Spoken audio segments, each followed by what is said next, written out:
با سلام دیگر باره و دوستان بینیاد عزیز و کاربران گرامی رادیو آزادی بازم شلوی خوجه هستم با خبرهای آخرین در خدمت شما و چون همیشه من تلاش میکنم در چند دقیقه دیگر شما رو در جریان خبرهای تازه تاجیکستان و جهان بگذارم و فراموش نکنید که بعد از 3 ساعت دیگر الکی من همه شما رو در بخش مستقیمی برنامه خبری منتظر میشوم که اونجا شما میتوانید بعد بعضی تفسیری خبرها و گزارش‌هایی که حالا برای شما میگم ببینید و خودتون هم در رابطه با این و یا آن خبر خلاصه برید. البته تشکر میگم پیش از اون که من گفتن خبرها رو شروع کنم. برای هر یک شما تشکر میگم که ما رو دائم پیگیری میکنید، فکر و نظرهای خود رو در رابطه با خبرهایی که رادیو آزادی پخش میکند برای ما مینویسید.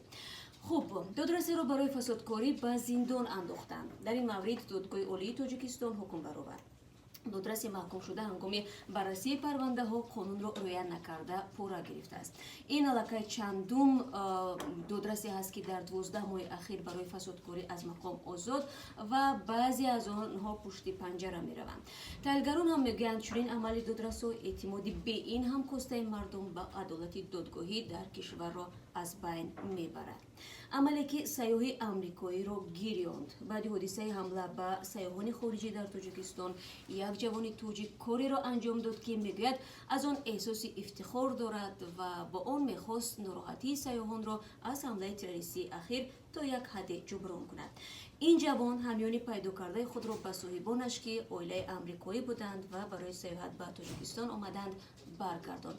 قضیه چگونه بود میتوانید در برنامه خبری تماشا کنید. اولین زن مسلمان میتواند عضو کنگره آمریکا شود. این نامزد وعده داده است که برای بهبودی وضع اجتماعی مردم تلاش خواهد کرد. انتخابات میان دوره ایالات متحده آمریکا با ماه نوامبر سال 2018 برنامه‌ریزی شده است.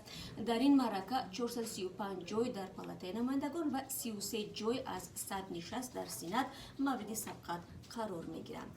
قضیه اسکریپال ها روسیه را به تحریم های نو گرفتار کرد. زرالچوی سابق جاسوس روس سرگئی اسکریپال با دخترش یولیا در بریتانیا در بهار امسال باعث شد که واشنگتن تحریم های نو را علیه مسکو جاری کند. تحریم های نو تا 2 هفته دیگر عملی خواهند شد، اما باید گفت که برابر اعلان تحریم های تازه الکی قربی روبل روسی به شدت پایین رفته است. تنها یتیم و نیمه یتیم را قبول میکنیم. اداره معارف ختلان میگوید از این به بعد اون کودکانی را در یتیمخانه ها قبول خواهند کرد که حلنامه دادگاه داشته باشند که کودک از پدر جدا شده است یا بی پدر و مادر زندگی میکند و یا نامه رسمی والدین را درباره دست کشیدن از فرزند داشته باشند. تا به حال بعضی والدان با وجود داشتن شرایط تربیت فرزندانشان را به اختیار دولت میگذاشتند. چون چرای این موضوع هم شما میتونید در برنامه خبری بفهمید. کمچینی و نرخ کیهانی تربوز و خربوزه.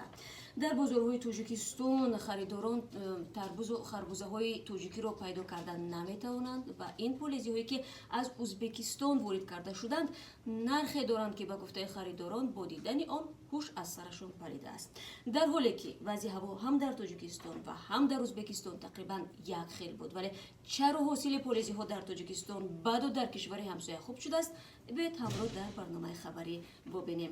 من همه شما را بعد از 3 ساعت دیگر در بخش مستقیم این برنامه منتظر میشوم. فراموش نکنید ما را در آزادی ویدیو کانال مخصوص رادیو آزادی میتوانید تماشا کنید، همچنین در سامانه رادیو آزادی www.azadi.org و در صفحه های رادیوی ما در شبکه اجتماعی نظیر ادناکلاسنیک، توییتر و اینستاگرام هم ما را پیگیری کنید. ما همه شما را منتظریم.